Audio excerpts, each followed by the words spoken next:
Chances are you've probably heard of the controversy involving a proposed mine near the Boundary Waters, owned by a company called Twin Metals. And tonight, for the very first time, the company is opening its doors, sharing its plans, and some of its answers to environmental concerns. Tom Lydon of the Fox 9 Investigators is here with us tonight. And Tom, the Iron Range, as you know, no stranger to mining, but not in this particular location. That's right. This story is about geography as well as geology. Twin Metals wants to build their mine in the Superior National Forest.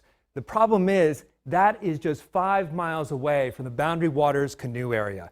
It is estimated there may be as much as $50 billion in precious metals in this area. This story is about big money, big politics, and a small little town looking to survive. On the very edge of the Boundary Waters, where nature is unspoiled and unexploited, you can also find unsurpassed natural resources. But in nearby Ely is dying slowly. That buried treasure is dividing the town. They treat it like we don't care about water up here. And I gotta tell you, that really irks me. A high-stakes mining project shrouded in political intrigue. Most people look at it from the outside and go, are you kidding? Next to the Boundary Waters of all places? Along the shores of Birch Lake and thousands of feet below the forest floor is one of the largest undeveloped deposits of copper and nickel ore in the entire world. A marshy and wooded area in the Superior National Forest you can only get to by dirt road. And no one knows the riches that lie beneath here, like Twin Metals. So all of the core that we have in this building represents the underground deposit. This massive warehouse contains 20 years of core samples that, if laid end to end, would stretch from Ely to St. Paul. Twin Metals has already spent $450 million in exploration without mining a single rock. Dean DeBeltz is head of operations. Born and raised in Ely, he lives a mile from the Boundary Waters. I don't believe that mining and tourism are mutually exclusive. I think they can, and I've seen it in my lifetime. That one right there. So what are we looking at here? So what you're looking at in these rocks is the bound sulfide minerals that we will be mining for. That gold color is sulfide ore containing copper, nickel, and other minerals like platinum and palladium. Minerals found in everything from smartphones to wind turbines and solar panels. So this is what you're after? Yep, this is what we're after. To get at it, Twin Metals will need to build an underground mine shaft at a 30-degree angle, 400 to 5,000 feet below the surface. The company says it knows exactly where the vein runs in a thin band stretching about 200 feet wide. They call it a surgical extraction. Miners will crush the rock underground, bringing it back up to an indoor facility the size of a super target store, where the minerals will be separated using a gravity flotation system. What's left over is a fine powder of nickel and copper ore and the leftovers, so-called mine tailings. Julie Padilla is in charge of getting the project approved by state and federal regulators. You'll be able to walk on top of the mine, you can hunt on top of the mine, logging will happen, there's a quarry right next door. This is a working forest. Half the mine tailings will be mixed with cement and go back into the mine. The other half will use a so-called dry stack process. Tailings with the moist consistency of a sandcastle will be placed nearby in a lined basin and become a 120-foot tall hill covered with vegetation.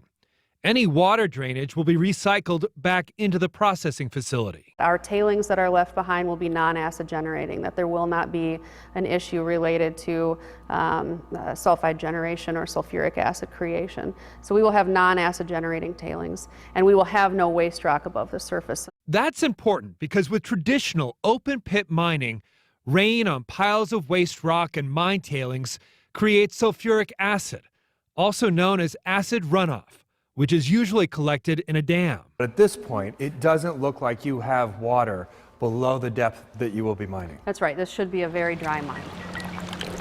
This project is all about the water. It will take millions of gallons to separate rock from metal. Water that will be pumped directly out of Birch Lake behind me. But the biggest concern is if there's any contaminated water from that mining operation that could seep back into Birch Lake or the Kawashiri River and end up in the Boundary Waters. So once it gets away from the mine site and it goes through those 3 or 4 little lakes that end up accessing the Boundary Waters, it's over. Steve Paregas first came here in the 1970s as a biologist, eventually opening up an outfitting store in Ely. Thank you so much for what you're doing. A founding member of Save the Boundary Waters, he's skeptical of the company's promises. He says the Boundary Waters are especially fragile because of its hard rock geology. There's no limestone or calcium to absorb acid runoff. So, acid mine drainage is something that's really hard to predict and hard to control. When you get a huge pile of waste rock that's got even a little tiny bit of sulfide mineralization in it, it leaches very slowly and insidiously into the watershed. You end up with a pollution issue that's almost impossible to stop. It's a risk many in Ely seem willing to take. I'm big on mining because it's what supported me as a child. Nikki Engine's from a third-generation mining family. Ely was built on mining, but since the last mine closed in the 1980s, it's been surviving on tourism. We need this and we need to keep the Boundary Waters safe. But, as I said, I think we can do both. Our town needs this. We're losing businesses. Drive down Main Street. How many businesses are empty? Twin Metals would hire 600 people and claims the mine would generate twice that many in spin-off jobs. But at least one study has shown it would also create a boom and bust economy, dependent on global markets. That's a bunch of hooey. Boom bust, okay? That happens with mining. Ely's mayor, Chuck NOVAK, is more than a little resentful of the politicians in St. Paul and Washington calling the shots. The copper-nickel mining is a political football. The Obama administration took the football and ran away. The Trump administration picked it up and ran back. Under the previous administration, America's rich natural resources were put under lock and key, you know that. And thousands of acres in Superior National Forest, jobs and everything else were just taken away, ripped away. Just a month after visiting Minnesota last April, the Trump administration renewed the mining leases for Twin Metals. Leases canceled under the Obama administration. All of this done behind closed doors and away from public view. And so you have to ask yourself, why is that? Louis Galdieri is a documentary filmmaker who obtained 5,000 pages of documents under the Freedom of Information Act, showing a reversal of fortune for the Chilean mining conglomerate, Antofagasta, that actually owns Twin Metals. A $1 million lobbying effort with meetings between Antofagasta executives and top officials at the White House and the U.S. Embassy in Chile. Antofagasta is controlled by the family of billionaire Andronico Luksic, who in January 2016 bought a $5 million home in D.C. that days later was rented out to presidential advisors Jared Kushner and Ivanka Trump. We're connecting the dots here. We don't have smoking guns, but when you connect the dots, there are grave suspicions about what is causing this project to move forward. A former DNR commissioner, Tom Landwehr, now runs Save the Boundary Waters.